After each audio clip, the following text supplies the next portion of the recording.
Zambia's central bank launched its rebased kwacha currency early this month. It removed the 3 zeros from denominations, which will run side by side with the old bank notes until June this year.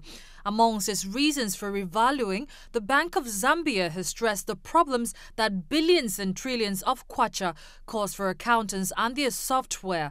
It comes from rich countries where certain large numbers are a rarity. It has also cited difficulties experienced by the growing number of ATM and electronic payment system users among Zambia's 13 million people. The zeros were a legacy of disastrous experiments in the 1970s and 80s with command-style economics. Investors expressed confidence in the Southern African economy by vastly oversubscribing its $750 million Eurobond. But on the streets of the capital, Lusaka, opinions are varied. New money is great. It's like a breath of fresh air.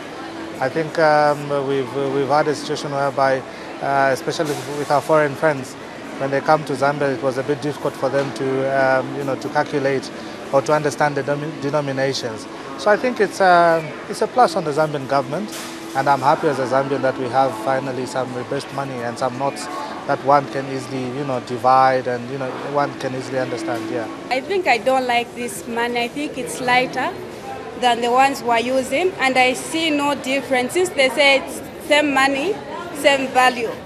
Okay? And the zeros, again, I think they're just too big.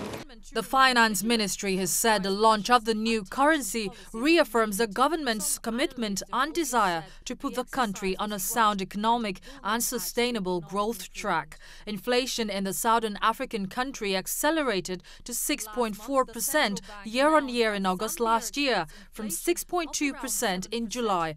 The International Monetary Fund in July urged the government to remain vigilant on price pressures and tighten policy if needed.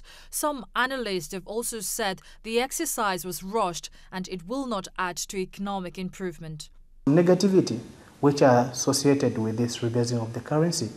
One of them is there will be these retail shops. Most these guys who normally deal direct with the consumers themselves, they will be rounding off figures in the rebased currency, meaning that when they round off figures, those figures will be ballooned, they will become larger amounts of money for a consumer to buy a product. That is happening, there will be an increase in inflation, and when inflation is increasing, it means that the consumer will be able to buy less with their money. Last month, the central bank announced that Zambia expects inflation of around 7% this year, as a bumper harvest helps to moderate food price pressures.